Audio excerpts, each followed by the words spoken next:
Resistência. Ato ou efeito de resistir. Força que se opõe a outra, que não cede. Oposição ou reação a uma força opressora. Não foi fácil, não é fácil e nunca vai ser fácil. Acho que a gente tem uma diferença muito grande para tirar histórica, social, política, cultural, e só o trabalho mesmo que vai definir essa linha de chegada. Está acontecendo uma mudança e eu acredito que em muito pouco tempo nós temos outra realidade de justiça racial e de qualidade de vida para essa população que hoje vive marginalizada. Nós não queremos ser melhores do que as pessoas brancas, nós queremos ser iguais e viver em igualdade de condições.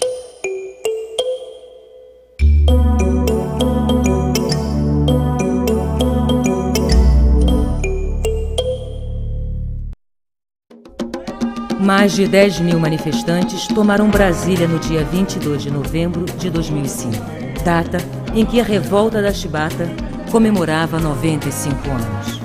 Racismo não, igualdade sim! Vinham de todas as regiões do país para denunciar uma situação inaceitável. O Brasil é o país com a maior população negra fora da África. E mesmo depois de mais de 100 anos da abolição da escravatura, os negros, em sua grande maioria, não têm acesso a emprego, escola, saúde, casas decentes para morar. Ganham menos, são discriminados, excluídos e mortos violentamente. Dados da Unesco mostram que dos 550 mil mortos por armas de fogo no Brasil, de 1979 a 2003, 44,1% eram jovens entre 15 e 24 anos. E desse grupo, 74,6% eram negros. Em 1995, o movimento negro foi a Brasília com 30 mil pessoas, de várias comunidades, de sindicatos, de estudantes, de mulheres negras, de religiosos, solicitar ao governo brasileiro que fizesse políticas públicas voltadas para a comunidade negra, onde foi entregue pela primeira vez ao Estado brasileiro, ao governo, um documento onde se fazia várias reivindicações. Boa parte dessa política não foi executada. Então, caberia ao movimento negro voltar 10 anos depois, né, para, de novo, reforçar junto ao governo, junto ao Estado brasileiro, as reivindicações que ainda são muito necessárias para o conjunto da comunidade negra. Na Marcha Zumbi Mais 10, dois dos mais importantes líderes da resistência negra foram homenageados. João Cândido, líder da Revolta da Chibata, a rebelião de marinheiros contra os castigos físicos a que eram submetidos, e Zumbi dos Palmares, o general que comandou o maior movimento de luta contra a escravidão no país. Eu acho que a marcha levou isso. Por quê? Porque nós estamos falando de você recuperar heróis nacionais. Né? Você veja, o Zumbi só é herói nacional hoje porque o movimento negro fez ele herói nacional. Porque a sociedade toda torcia o nariz. E até hoje ele é tratado de forma diferente. Não é feriado nacional.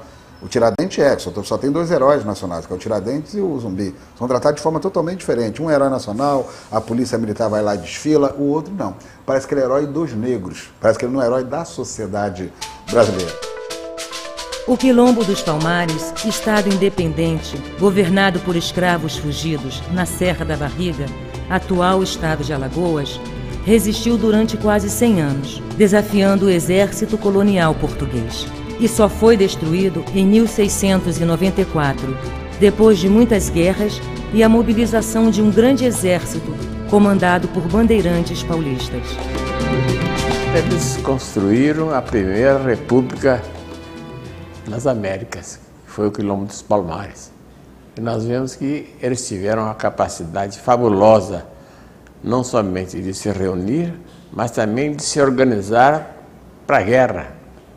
Eles construíram uma economia própria, que não era a monocultura dos colonizadores portugueses. No Quilombo dos Palmares, assim como em tantos outros, não existiam apenas negros escravos fugitivos. Conviviam nesses quilombos homens e mulheres brancos e pobres, indígenas. Então o quilombo era um espaço que tinha uma convivência interracial muito intensa. Essa questão da convivência entre grupos étnico-raciais diferenciados já se fazia presente no quilombo dos Palmares. João Cândido liderou a revolta dos marinheiros contra os maus-tratos nos navios da Armada. No dia 22 de novembro de 1910, com um grupo de marujos, tomou o encouraçado Minas Gerais, em protesto contra os castigos brutais sofridos por um companheiro. A revolta, que durou 5 dias, se espalhou pelos navios atracados no porto do Rio. A exigência: o fim das chibatadas. O presidente Hermes da Fonseca, para debelar o movimento, prometeu anistiar os revoltosos e atender às reivindicações. Quanta gente, eu não sei.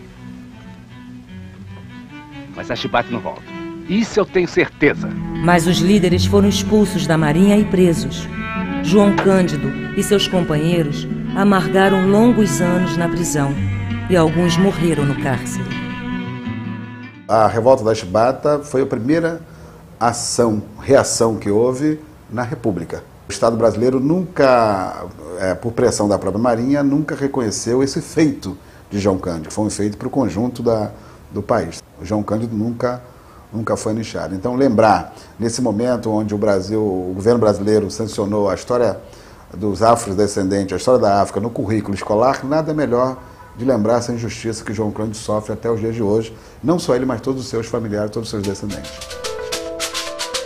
Em 4 séculos, mais de 3 milhões de negros africanos foram capturados e trazidos para o Brasil como escravos.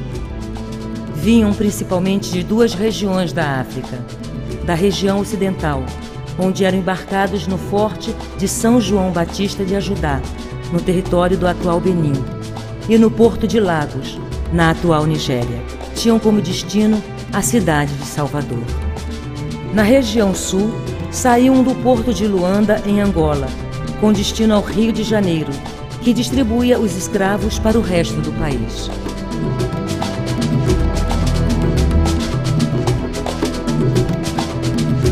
As modalidades de escravidão que se praticavam na África nos períodos no período das grandes navegações, em absoluto, correspondiam a uma modalidade de escravidão do tipo comercial. Em geral, elas tendiam a formas de escravidão doméstica, que, pelo contrário, foram sendo corrompidas de formas de escravidão doméstica para o tráfico de escravos a partir da presença deletéria do colonizador europeu no continente africano, que passou a estimular o conflito entre os vários povos para, a partir dali, poder escravizar os tantos derrotados no campo de batalha.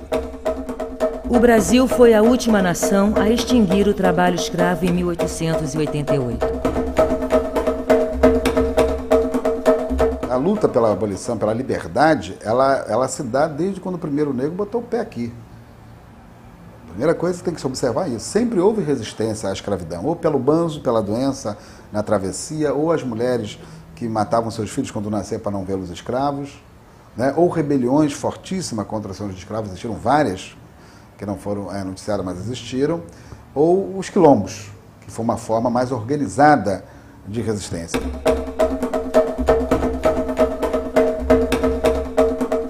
À medida em que a abolição ela se deu sem a presença de reformas sociais que tivessem trazido uma plena incorporação dos descendentes dos escravos à vida republicana, isso transformou a população afrodescendente ou escravizada descendente numa população de segunda classe.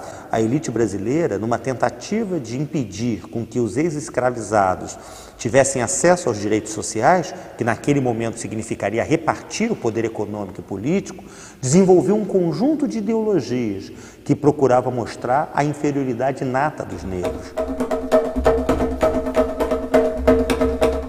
A sociedade brasileira ela se forma criando privilégios e políticas direcionadas para a população de descendente europeia. Vamos observar os imigrantes que vieram para o Brasil. Eles tiveram acesso à terra, o que foi legado à população negra já com a lei de 1850, que foi criada a primeira lei da terra para evitar que os negros tivessem acesso à terra, os ex-escravos. eles tiveram acesso ao crédito, tiveram acesso à educação, tiveram acesso a todas as possibilidades de sua autopromoção. A abolição foi um arranjo que não resolveu a questão dos ex-escravos. E a situação que vivemos hoje é um reflexo desse momento decisivo desperdiçado. Então acho que a gente está num momento hoje de questionar isso. A gente só vai se reunir no Carnaval, na Copa do Mundo, no futebol de domingo, a gente vai começar a sentar segunda, terça e quarta para discutir coisas relevantes e transformar essa discussão em atitude. Porque além de se discutir, é como a gente vai transformar o que a gente quer, o que a gente pensa, em ação.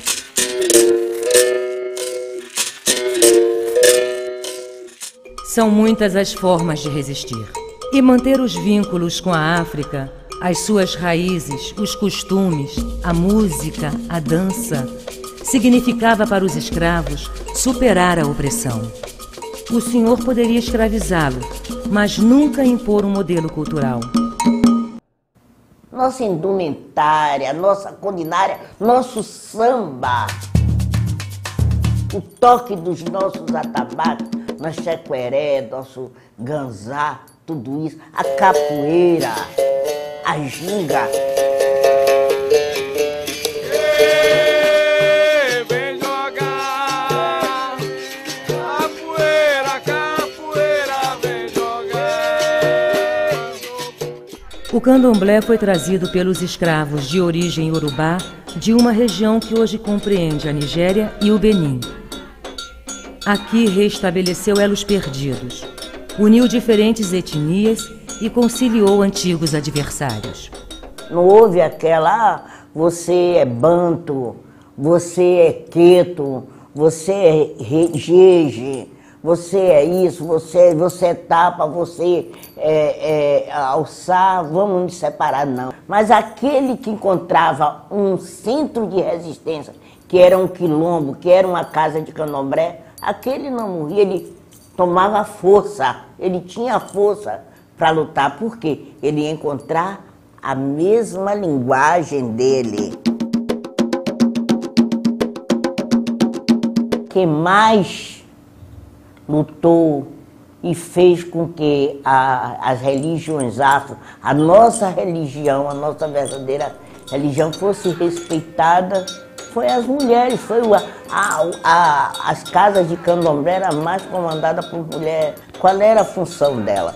Passar as rezas, os fundamentos para os filhos e para as suas companheiras. Eu quero morrer com 180 anos.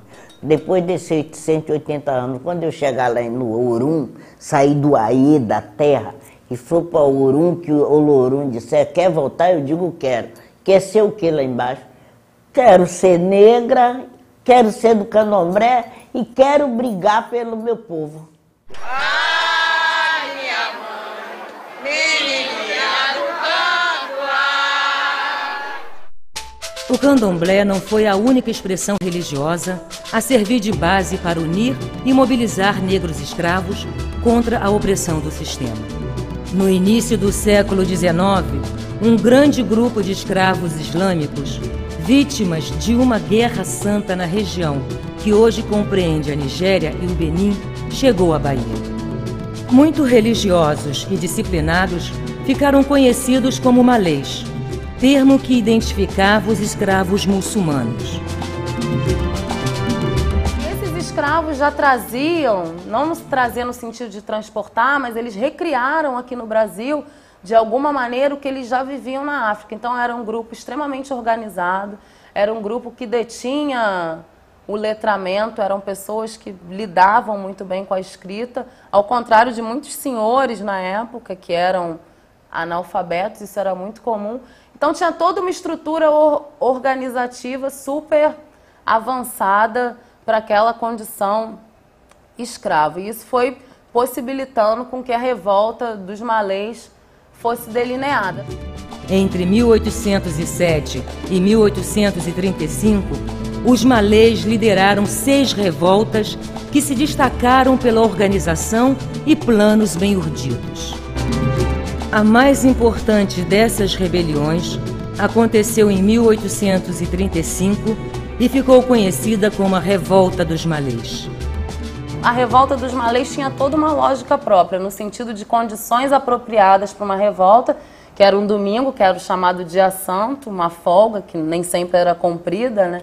E também essa questão específica de um calendário religioso vinculado diretamente ao islamismo. A maioria dos rebeldes morreu em combate e os líderes que sobreviveram foram condenados à morte. Essa punição esteve muito ligada ao que se chama historicamente de haitianismo, né? A gente vivia no final do século XVIII um momento muito específico no Haiti, uma revolta escrava, que acabou culminando na fundação da primeira República Negra nas Américas. Então os escravos haitianos conseguem derrubar o poder senhorial branco e implantam uma República Negra no Haiti. Então esse medo, esse haitianismo, esse medo da expansão de repúblicas negras pelas Américas foi um elemento central para a repressão contra os malês.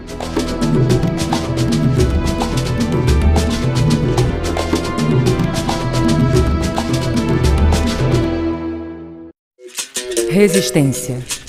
Ato ou efeito de resistir. Força que se opõe a outra, que não cede. Oposição ou reação a uma força opressora.